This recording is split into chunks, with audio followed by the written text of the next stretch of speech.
G'day, my name is Lachlan Watt and music is my life. The guest of this week's podcast has been promoting heavy music in Australia for even longer than I have. I'd consider her one of the unsung heroes of the Australian music media landscape. Her name is Janine Morcos, and I first met Janine when she was the publicist for Roadrunner Records Australia. From there, she went on to work for Soundwave Festival and these days runs her own freelance firm, Dallas Does PR. Do a lot of work with Janine at Destroy All Lines. She does a lot of our campaigns there, including all of the festivals like Knotfest and Good Things. She was really quite influential in convincing me to actually start this podcast after hanging it up at Triple J. And as such, she agreed to actually be the guinea pig for the very first episode. And of course, I didn't have my shit together. Nothing worked properly. The recordings were all corrupted, unusable. So we've given it another shot, and that's what this week's episode is. Janine is an incredible person with a fantastic laugh. We've become great friends over the years and spent many late nights together getting silly. We'll be talking about all of that and more in this chat. And speaking of late nights, it's 3 a.m. right now, so I want to just get this done. Let's get into it. My name is Lachlan Watt, music is my life, and now I give you Janine Morcos. Oh, did you record that? Yeah, I've been recording. Oh my Sorry. God, Lachlan. No. We can totally cut all that. Cut that out. Yeah. But yeah, do appreciate you taking the time to do this again. Sorry to put you through the humiliation ritual of being the test dummy. It's all right. For it, and then, oh shit, that didn't work. Let's do it again because I need an episode this week. That's all right. I'm happy to be your guinea pig time and time again. It got me thinking in because I've had a few disasters over the years, but in your career as a publicist, like every now and then, obviously, you know, a recording fucks up or something gets deleted and someone has to redo something. Like, what's the biggest disaster you can think of that's happened in that regard where you've had to rearrange an interview for someone or something? It was with you. Oh, which one was it? 2 interviews, actually. Oh, yeah? One with Lamb of God and one with Des Fafara. They accidentally got deleted from the board, the Triple J board. So love that. Yeah, sorry, Lachlan. I was kind of hoping that there was be something a bit bigger than me, but it's quite fitting to start off with that, right? Yeah, how humiliating. We're both going through the humiliation ritual. And then the first time with me. Yeah. Love it. I think I might have told you this story once before, but I had Marta Defiled and Boris the Blade on Triple J one time and they were doing an Australian tour. Yeah. And they came in on their day off to record like a guest host thing, and the sound was coming up on the board. So I thought it was all good, but it was someone was in the studio before me from ABC Sport recording footy stuff from the TV. And so I saw the monitors moving and thought, oh yeah, cool, we're good to go. Oh no. And it was just, I'd recorded sport off the TV for the 2-hour guest host thing that we recorded, and we'd already made the announcement, hey, tune into Triple J tonight, this is happening. And then after they've left, I have to sheepishly go, hey guys, is there any chance a couple of you can come back and quickly have another go at this? And they were pretty upset about it. But did they redo it? Yeah. It was pretty lucky. It was way shitter the second time around though. Oh yeah, because you don't have that that vibe that you do the first time around because you kind of already know what you're going to say, and it just doesn't seem as exciting as doing it the first time round. Yeah, well, I'm hoping we can avoid that for this chat. What's been happening since the first attempt at this podcast? What have you been up to? When did we do that? Was it before Knotfest? Yeah, it was early March, I think. Far out. So it would have been after Knotfest. No, it would have been early Feb then. Oh. Yeah, because Yeah, I think so too. Me, I've been doing a lot more of healthier balance in my life and work than I have in previous years, which has been really nice. Obviously, after we spoke the first time, I was on Knotfest, which was great, a really big success. Had quite a few other tours, releasing the Ghost record, which came in at number 1, Sleep Token record, number 1. There was a new Ghost record? Yeah. Oh, wow. Lachlan. Yeah, I'm completely detached. It's been nice. What was it the other day? There was something that popped up and I was like, oh, shit. See, I can't even remember. Yeah. Yeah, no, the Ghost record came out in it's like mid-April. Yeah, their first number 1 in the country and a lot of parts of the world, which is fantastic for them. That's insane. Congrats. Thank you. And then Sleep Token 2 weeks later. So it's a good time for heavy music. What's working a Sleep Token campaign like, seeing as you can't even do any interviews or anything? You have to be creative. What did you come up with? A lot of it was marketing, to be honest. Grades did so much cool stuff. There were like pop-up stores with exclusive merch. Even the way they were releasing the singles with their teasers was really creative and engaging with the audience. The first 3 singles were all different from each other. The second single being like an R&B sort of heavy tune, which was quite different for them. And yeah, just being a little bit more creative than, trying to get access with an artist that does not do interviews to begin with. And props to them to be able to sustain their career to this point and not do interviews, But yeah, it's a great result for them, first number 1 in the country and with massive first week sales is a huge achievement for a band like that. How many units did it actually move? It was well over 11,000 first week. Still, like, we're 3 weeks in and they're still top 5 in the RE chart. So that doesn't really happen often for heavy artists. They're usually in first week and then they're out. Well, most artists really. Yeah. You go in hard for your first week and then you drop out of top 20 or stay in the top 20. But, first week, number 1, second week, number 2, this week, number 4. It's pretty huge. Nice. So, yeah, so just been working on releases and just having some downtime, which has been nice, and just come off Offspring and Simple Plans tour as well. So what's it like? What's a day in the life like when you're on tour as a publicist? Because most publicists don't go on tour. It's like an email job generally, but you're always very hands-on and on ground with most of these big things you do. Yeah, for the arenas and the festivals, absolutely. It makes sense for me to be on ground. With the festival side of things, it's quite chaotic. Facilitating and organising, backstage area for media to do face-to-face interviews with the artists, getting artists to approve the media outlets, scheduling times, getting the setups ready, so building the tents, what's required inside the tents, to, facilitating all the on-ground interviews on the day, facilitating specific photo stipulations and requirements for certain artists. Not all artists have the same stipulations as first 3 songs, no flash in the photo pit, to getting your guest list off in the morning to make sure that, the box office person has everyone's names to give the photo passes to or the media, passes to. So that sort of thing. Lots of running around. Yeah. Or driving around on a buggy. Yeah, my favourite pastime. What's the most fun big tour you think you've ever been a part of? It's too many.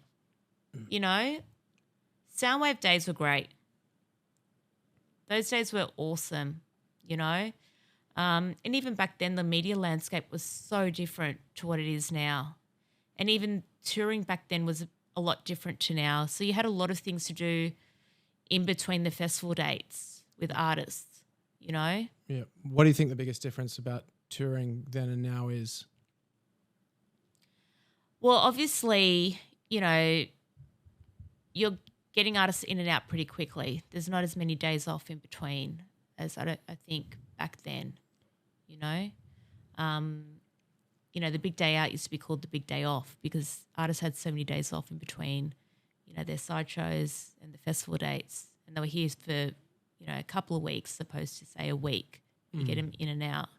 So you either, now we do side shows, you know, before the festival dates or after the festival dates because the festival dates are back to back. So, you know, in and out pretty quickly. But back then, yeah, it was a little bit different. They were a bit spaced out. And what's changed about publicity or running PR in the last 2 decades? Like, how would you describe the evolution of the profession and the landscape? Where do I begin? Yeah. Obviously, streaming services weren't really a thing back then. How people consume music. Physical media was so big when I first started in PR. So, you know, we used to have 2 street presses in each city. Quite a few, you know, monthly magazines, mainstream websites and things like that. Whereas these days, we don't have that many print media. People consume music and we barely even have that much online media anymore. I was just about to say that too, you know. It's all just been funneled into social media. Social media and podcasting, you know. Podcasting wasn't a thing back then, but it's such a huge platform now. So, and obviously radio landscape's changed a lot, which we all know about. We adapt to it, but it's not as easy now as it was back then. Do you find you like less involved with more up and coming bands, I suppose, these days? It kind of seems like it's all sort of, the attention is maybe funneled to the top a little bit more and bands kind of just need to do their own thing until they get to a certain level to even require a publicist these days. I've always said that bands need to do the groundwork.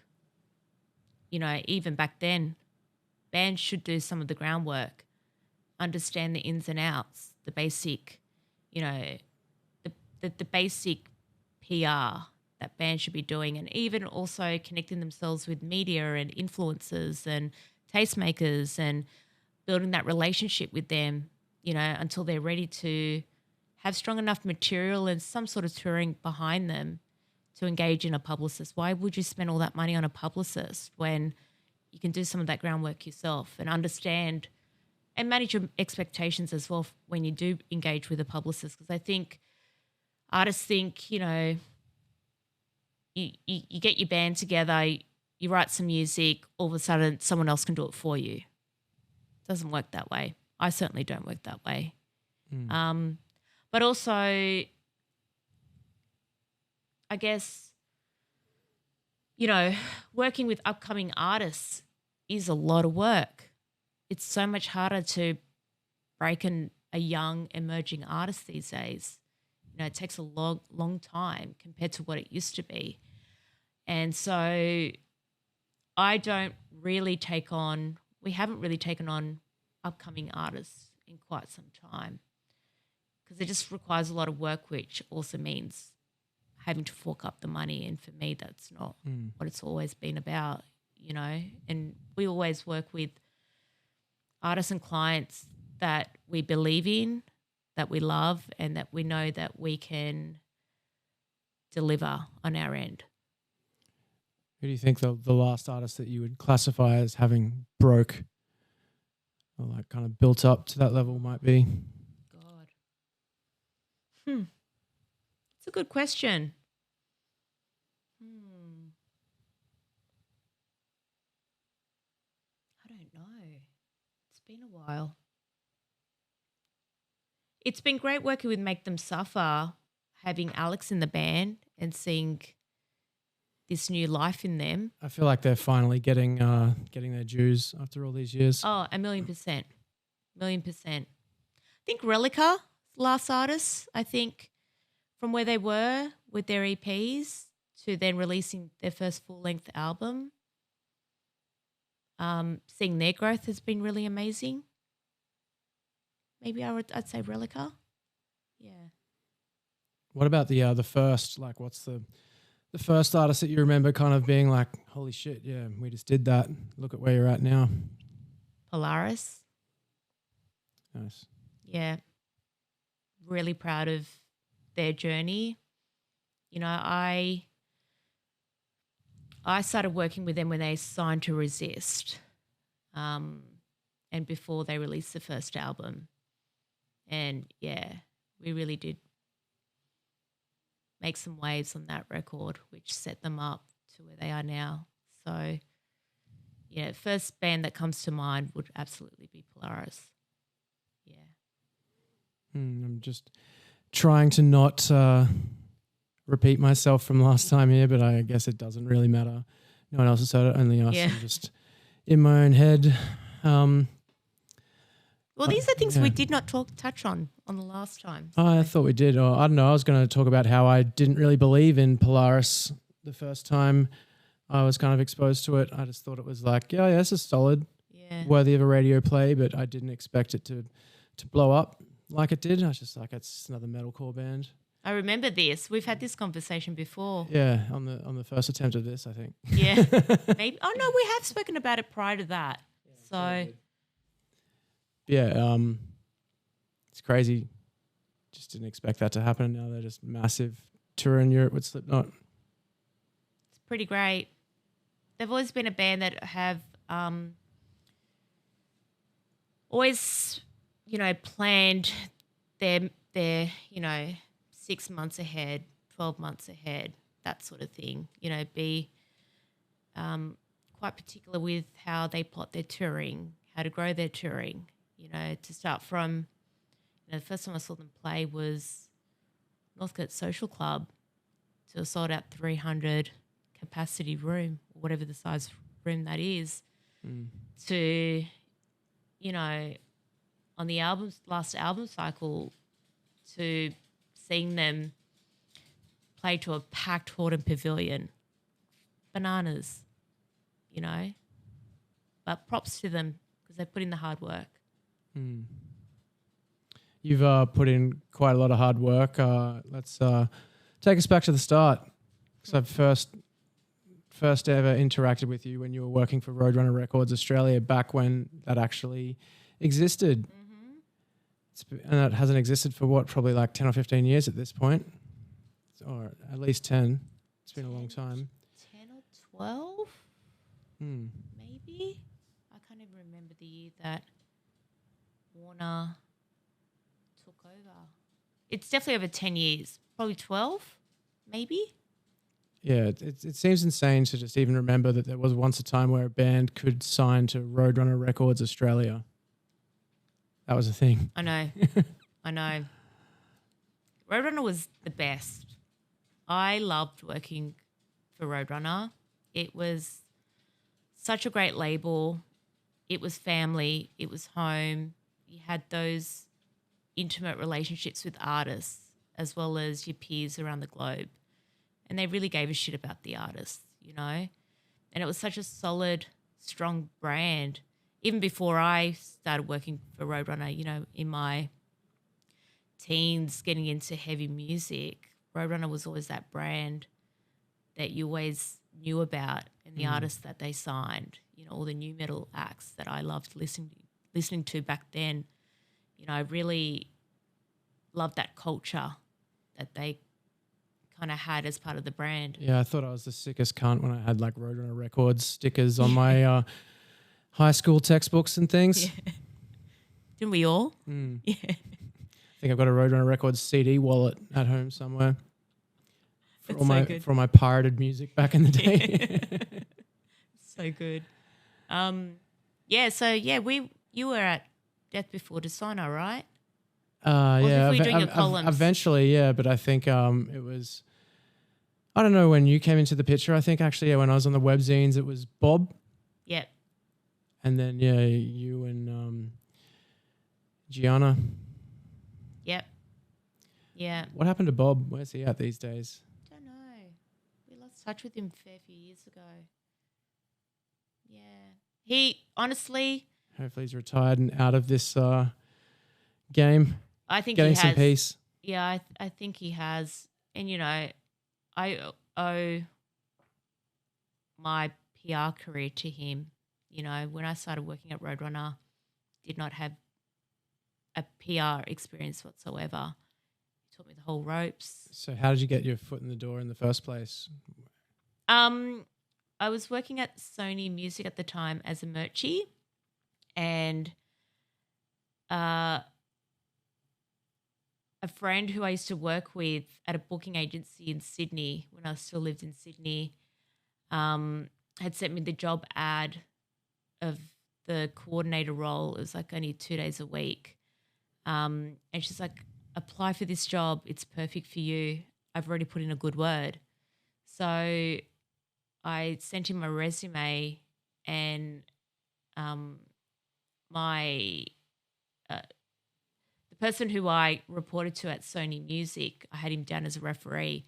And I didn't know at the time, but his wife used to be John Satterley, who was the MD of Roadrunner at the time, assistant many, many years ago.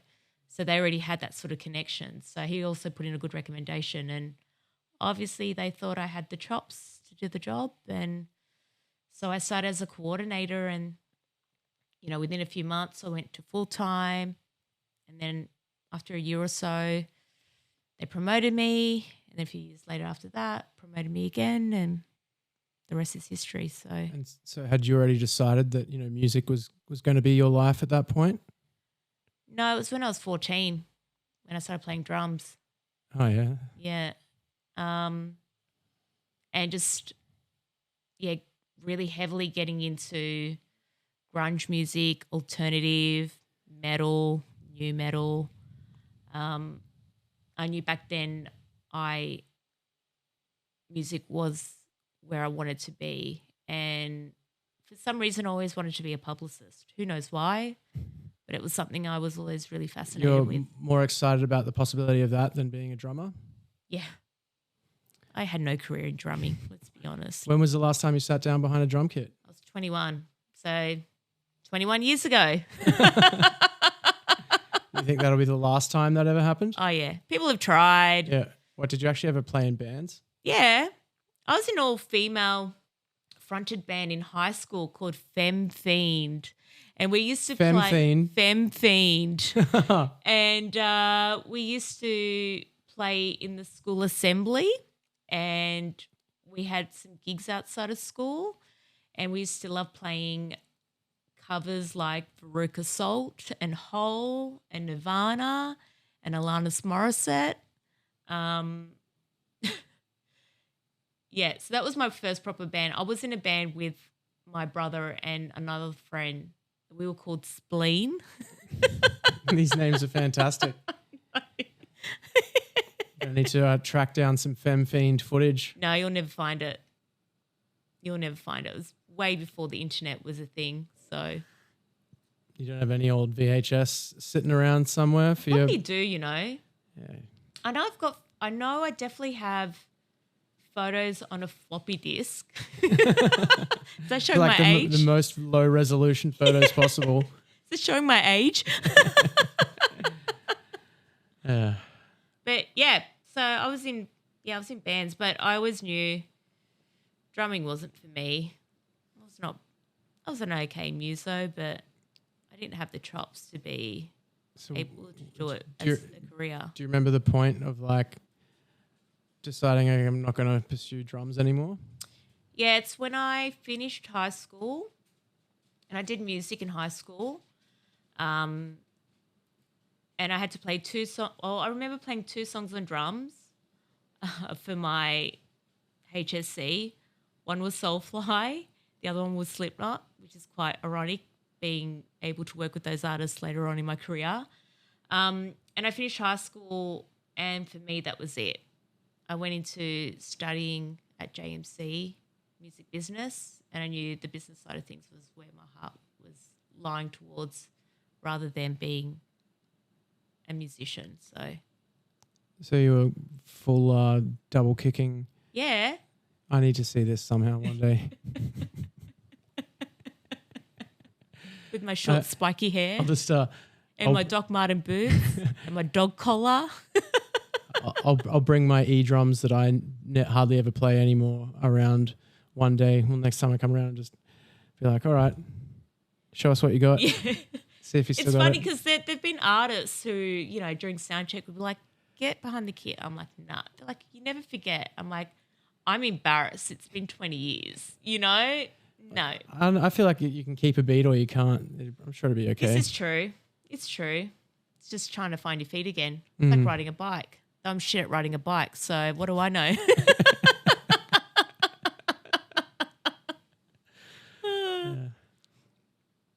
I saw this meme today that just made me lose it. Like, I don't know if it was posted seriously or if someone had posted it trying to be ironic, but it was like a real boomer meme that just was like, had a picture of a bike. It said, this is an antidepressant, then a picture of some pills and said, this is shit. That's pretty good. Okay. On your bike, cure your depression. Yeah.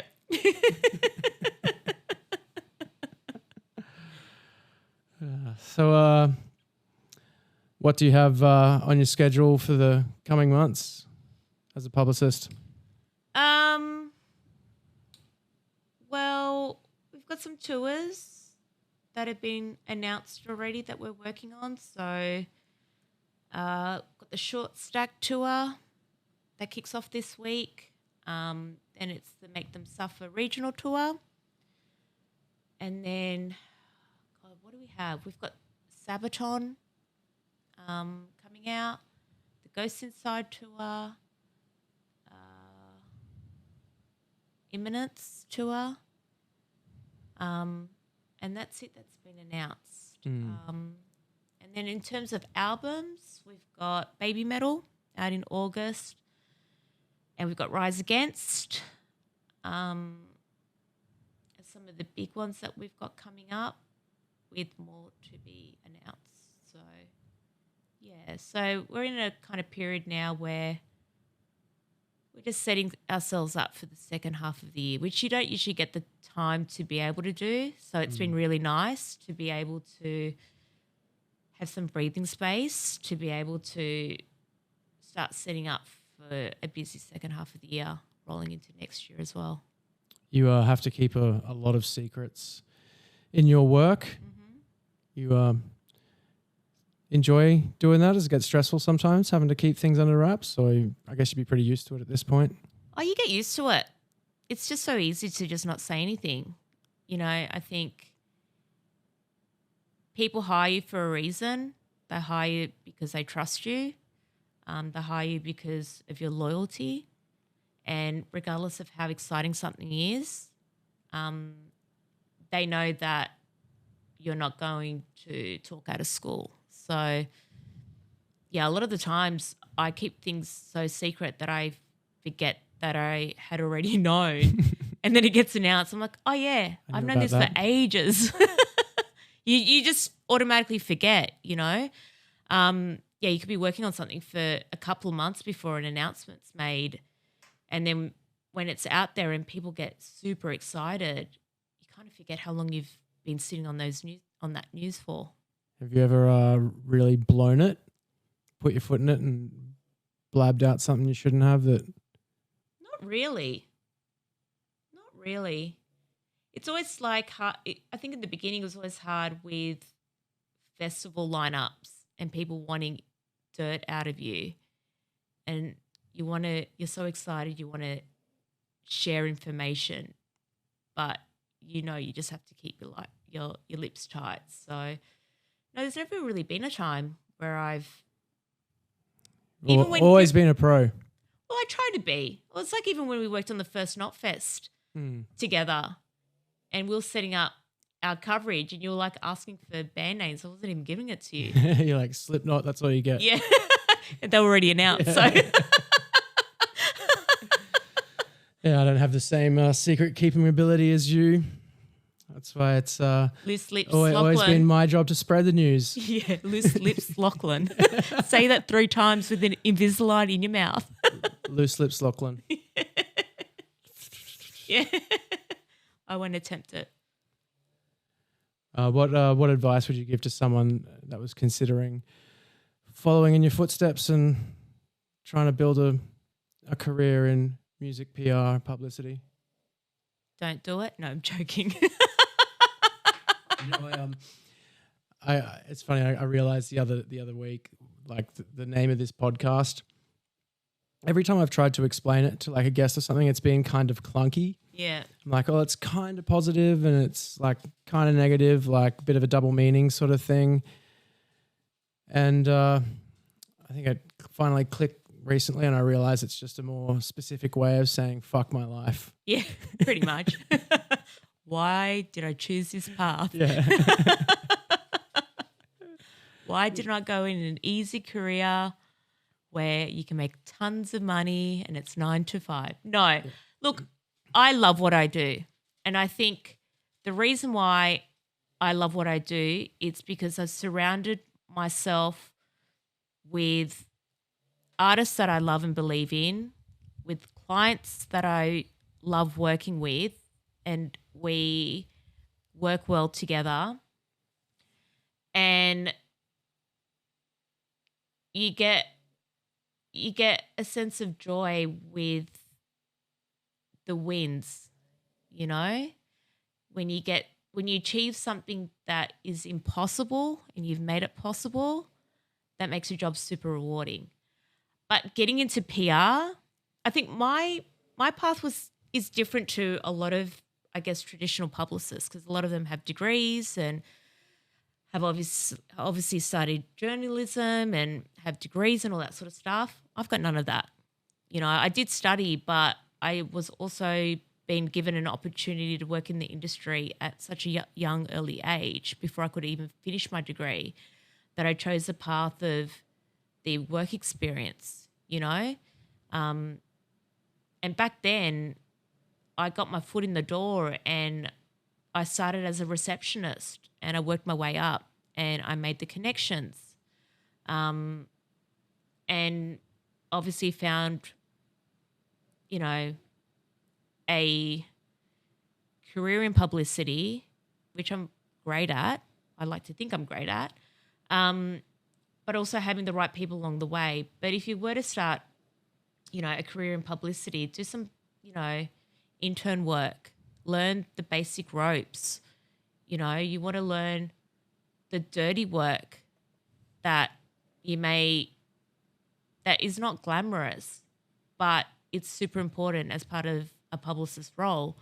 So I think, you know, learning the ropes and making the connections out there with the right people and working with, aligning yourself with a company or with artists that you know that you can sell their stuff.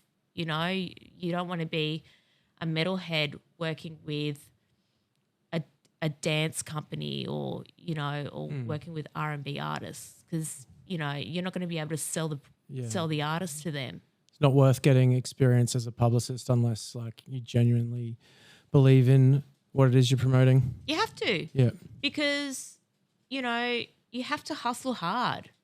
You have to hustle hard for your coverage. You have to be creative with your pitching, finding the right angles for those artists, what sets them apart. You know, you have to have some great communication skills where you can communicate with others and communicate, you know, what you're trying to get over the line and why, you know, that music director or editor should take a listen to the artist or want to cover your artist, because they get so many emails on a daily basis that you'll get lost in the mix. So, you know, you have to have some really strong communication skills. If you're a shy person and you're an introvert, it's probably not the right job for you, because you've got to be out there. You've got to be seeing people. You've got to be meeting people. You've got to, you know, communicate. And if they're not your strong points, then it's going to be a really hard job for you to succeed in. What do you see the future like with evolution of your career? Like, do you have any goals left that you'd still like to tick off, or you think it kind of is just you're at the plateau now? I get asked this question a lot, and I'm not a planner. I don't forward think. I guess because I live in the moment and enjoy the moment and enjoy what we currently work on, that I don't, and we're obviously quite busy too, so you don't really have that time to kind of think ahead of what else is to come. I guess the biggest goal for me is to continue to spread awareness of heavy music to the mainstream world, you know, getting more acceptance and, you know, coverage in the mainstream world, I think for me is probably one thing I'd like to continue to achieve to a higher degree. Yeah.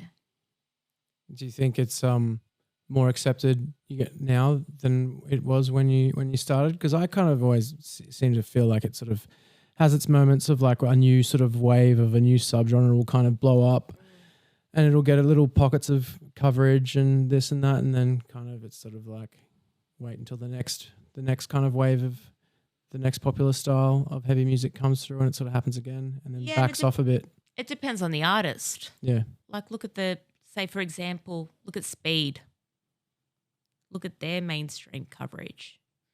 Do they even have a publicist? No, they do. Oh, yeah. Yeah, they do. But yeah, I think it comes and goes. It's not as consistent as, you know, we'd like it to be. But I do think we are, with whatever we've got left, we're doing the best we can. But I'd like to definitely, you know, we're definitely, you know, even like things like the projects. Yeah, you've been getting a ton of artists. Well, not a ton, but quite a few. It's sort of a regular thing of we're starting to have some really great leeway there where, you know, we've had, you know, I remember when we had finally got Bring Me the Horizon on there. That was like huge. Was that the first time you got a heavy artist on the project or Channel 10? No. I've had quite a few artists on the project. But for an artist like that, for an artist like Bring Me the Horizon, that was like a big deal. And then last year having Winston from Parkway on there. Yeah. And that was cool. So, yeah, just little things like that. And then even seeing how well it's been received afterwards is quite rewarding because you're like, yeah, knew this would resonate. How do you actually, like, what's your strategy for getting those pitches over the line? It's always about your angle, what you have to offer, you know, the interesting facts about the artist, you know, their career stat, and their reach, you know, but always having that right angle and the right time if it's, you know, they're releasing an album or if they're touring or whatever it is. But it's having the right pitch. You can't just go, hey, I've got Parkway Drive. Love to have them on. Do you have availability? It doesn't work like that. What was the pitch for Parkway? Oh, it was their global success. Being Australia's biggest heavy export. And also the arena tour was the biggest, you know, arena tour in the country, their biggest headline tour. And being an artist like that, playing those size venues was a first, you know, and the sheer size of their production was never done before. So there's all those sort of elements that incorporated into the pitch. So it took a while, but got over the line. Yeah. And how do you find like the mainstream reaction to that kind of stuff? It was pretty good. I even remember, you know, when we announced the Hellbound cruise and on ABC Breakfast TV that week, Sos was doing the Breakfast TV spot, and she had it as part of in her music segment for the week. The Hellbound cruise was part of that package. And apparently afterwards, like they had a few texts from, you know, people watching it saying, hell yeah, you know, so stoked that you're covering heavy music on ABC Breakfast TV, which is really cool because you just never know. You just think it's the normies and, you know, the mums and all that sort of stuff that watches it. But no, it's a really big, diverse audience, and it's when you have those sort of reactions to those sorts of news that you realise that the audience expands far beyond that. So, Are you excited to go and spend a week on, or how many days is it? 4 or 5 days on a? I think 3 days. I'm not going on it. You're not? No. How come? I'm just not going on it. We don't have to. Also, I get seasickness, man. I'll be man overboard as soon as the boat leaves the dock. I'll be the one in the water just going, pick me up in 3 days. I don't want to be spewing for 3 days straight. Come on, let's be honest. And that's being sober. So there's always that element too. Yeah.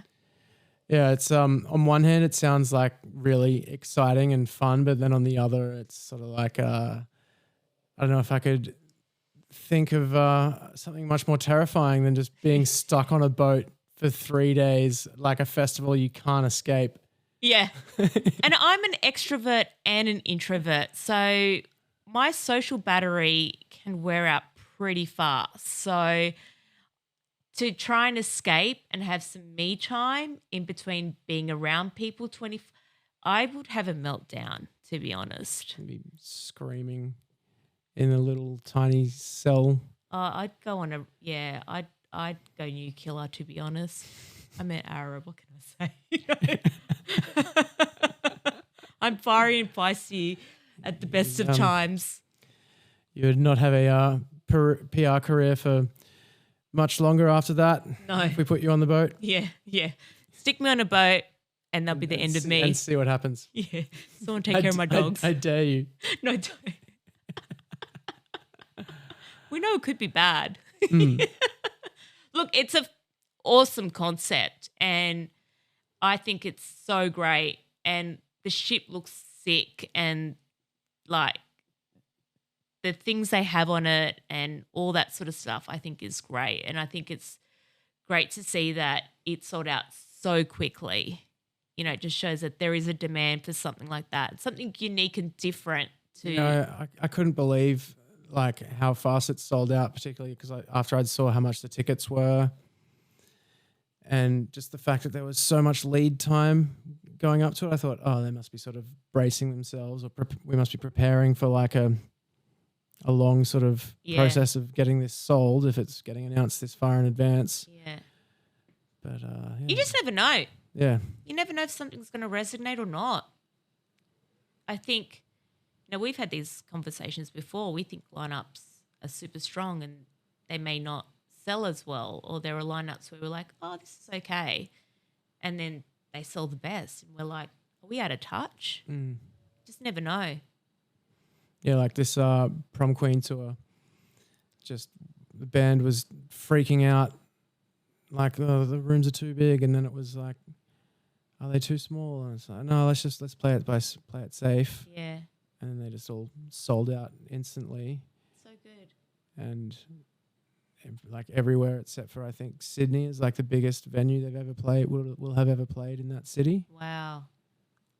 So yeah, you do never know, but I think it is definitely better to come in undershoot a little bit than overshoot. Oh, 100%, because you won't set yourself up for failure.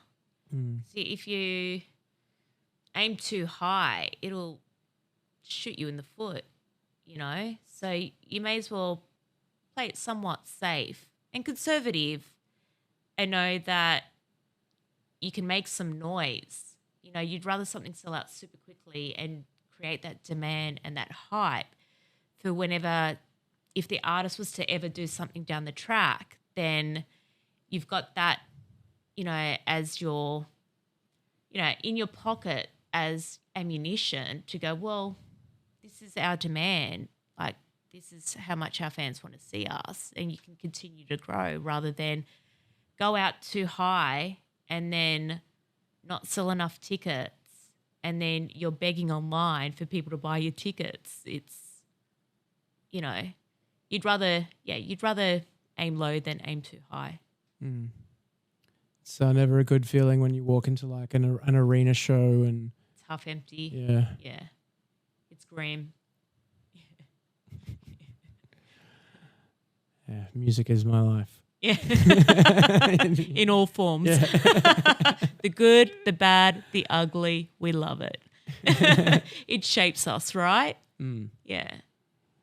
You've been listening to many tunes lately? Anything that's got you excited? I did listen to the new Miley Cyrus album the other day in the gym. Quite like that. That band Sleep Theory. I think they just released their album on Epitaph. Never heard of it. Oh, they're sick. I've been listening to that heaps at the gym. They're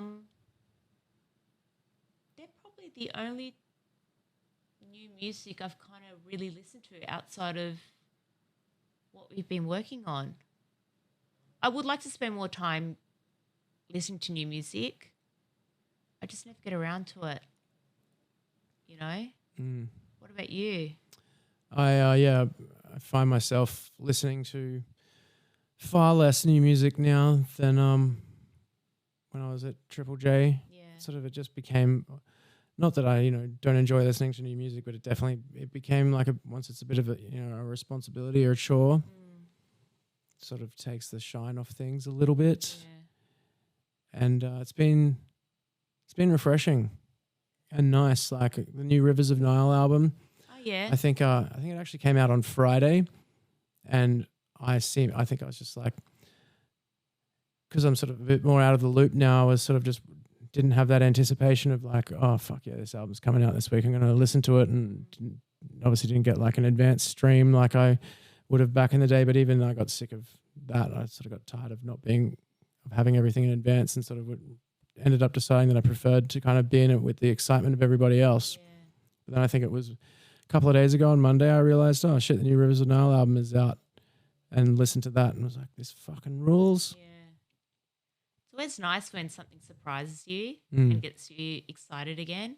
Like, yeah, I'm not surprised that I love it, but it was nice to be surprised by, oh, that's out. Yeah. I'm going to go listen. Yeah. You haven't spent time sitting with it before it's come out, and then it's come out and you just don't want to listen to it again. Yeah. Yeah. It gets a bit like that. But yeah, I've also been listening to a bunch of the new Health singles. That's, I say on one hand, I got tired of getting all the shit in advance all the time, but and it's a special band like that. Yeah. It's still pretty exciting. Especially a band like Health, where you don't know what they're going to release. You don't know what they're working on. You don't know what direction they're going in, which is exciting. So you listen to it with fresh ears and you're like, fuck, this is great. They're a great band, but they keep pushing those boundaries sonically, which I find is what is exciting about those guys. They're a very interesting bunch of fellows. Yeah. Don't we know it? Yeah. What was your first impressions of meeting them? So I first met them last year when you did the headline tour, and it was just a very short, casual, I guess, interaction. They both did just a couple of interviews backstage. But on Knotfest, it was really nice to get to know them a little bit more and just their different personalities. And I just thought they were fucking great. Just, yeah, super cool guys, so great to work with. They never complain. They're always on it with their interviews, And, yeah, they're just one of those bands that that just are going to keep doing cool stuff and are only just going to get bigger. I just feel like this is just the beginning for those guys. Especially with your tour, the tours that you've done with them, seeing, the shift from when they first came out many years ago and even being on Laneway to now shifting that audience to where they are now. I think it's super cool. Yeah. It's an exciting trajectory for sure. Do you ever still get starstruck or like excited or nervous or just completely over the moon about any of the artists you get to work with, or is it all just kind of like, oh yeah, another day in the office? I don't get starstruck. I feel like the one person I do remember being starstruck over was Lenny Kravitz when I worked with him at Roadrunner. And I never understood, why people thought he was so sexy and stuff. And then I met him. I was like, oh, I get it. He oozes sex appeal. This man is smooth. And I was like, ooh, I feel a bit nervous around you.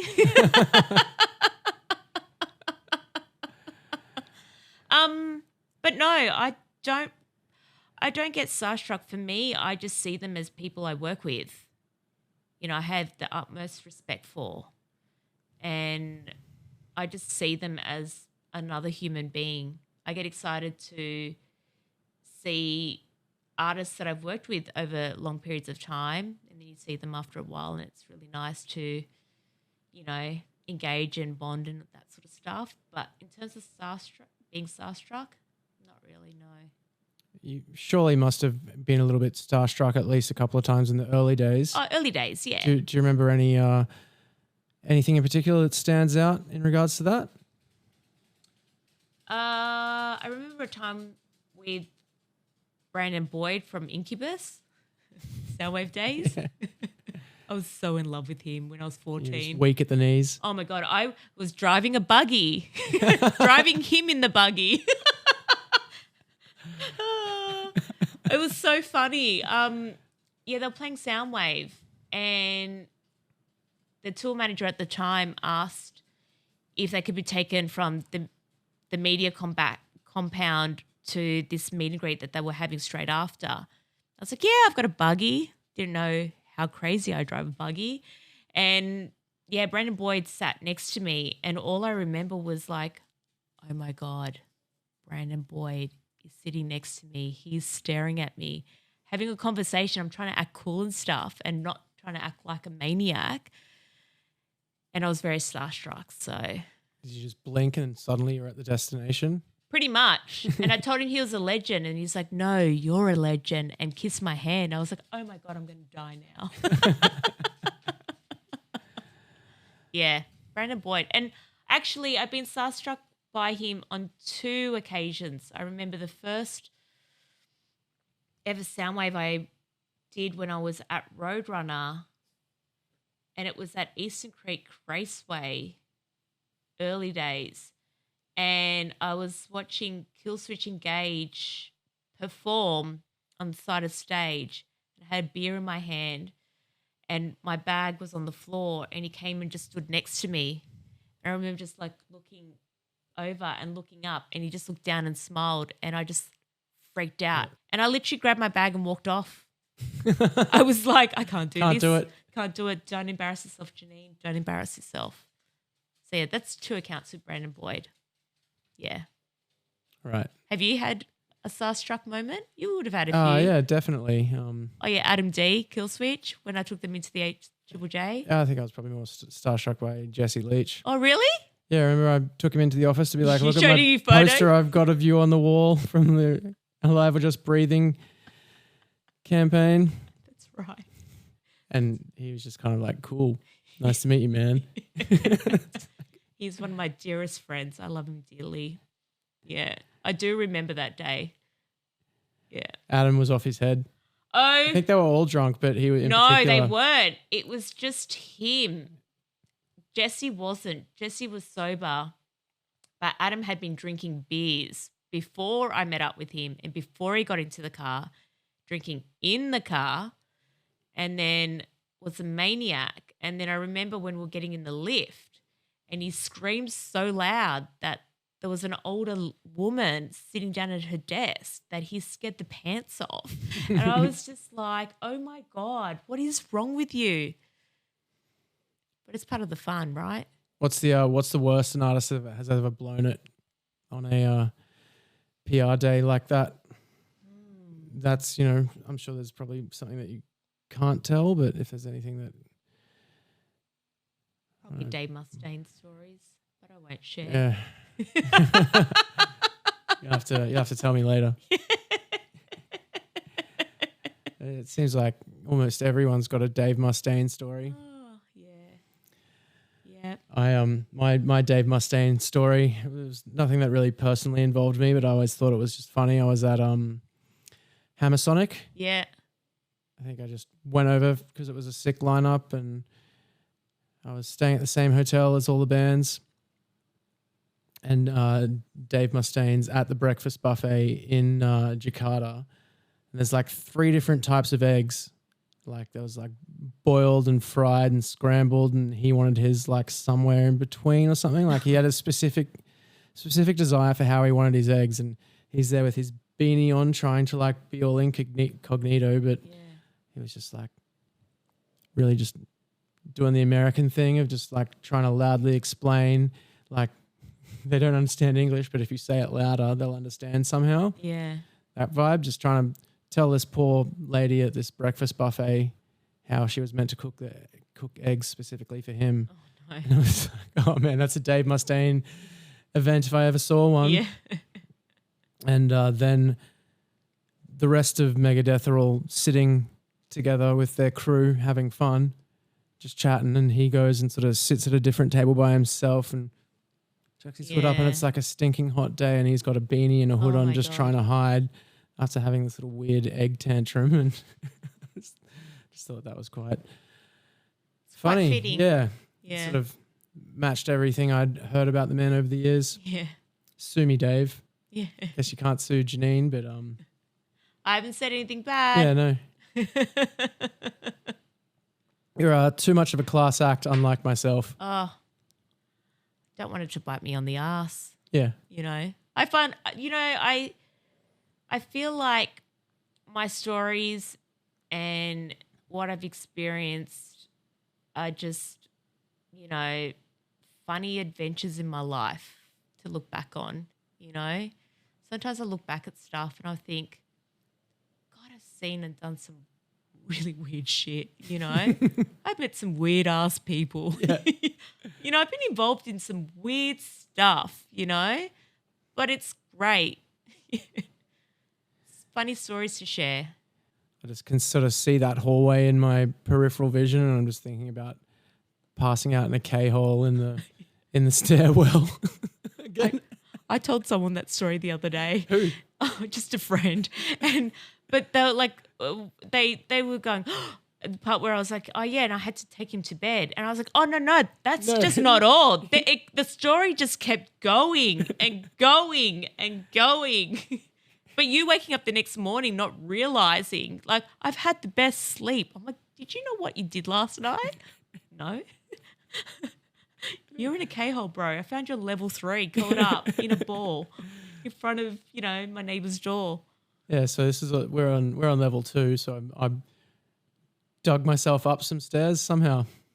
He also apparently got the extinguisher and fire extinguisher and was raising it in the air, which is on the, on camera in the hallway, which my property manager loves to tell me about, and how hilarious it is, and how hilarious it was to get me to, like, watching me getting you back into the lift to get you back into the apartment.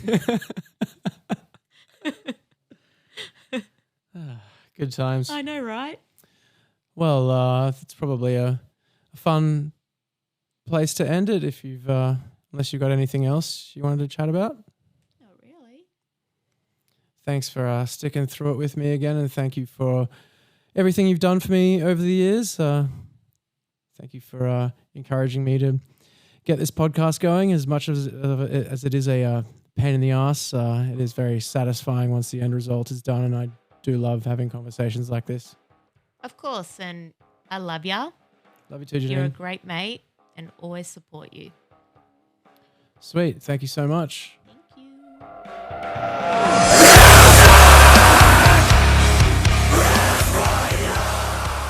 Thanks for listening to Music Is My Life. This podcast is self-produced by me, Lachlan Watt. I'd like to thank Audio Technica Australia for providing the high quality equipment that has made this possible, as well as Patrick Galvin at Hollowbone Studio for the design. The killer theme music that you are currently hearing was written by the legends TJ Cowgill and Sam Saljuki. Catch you in the next episode.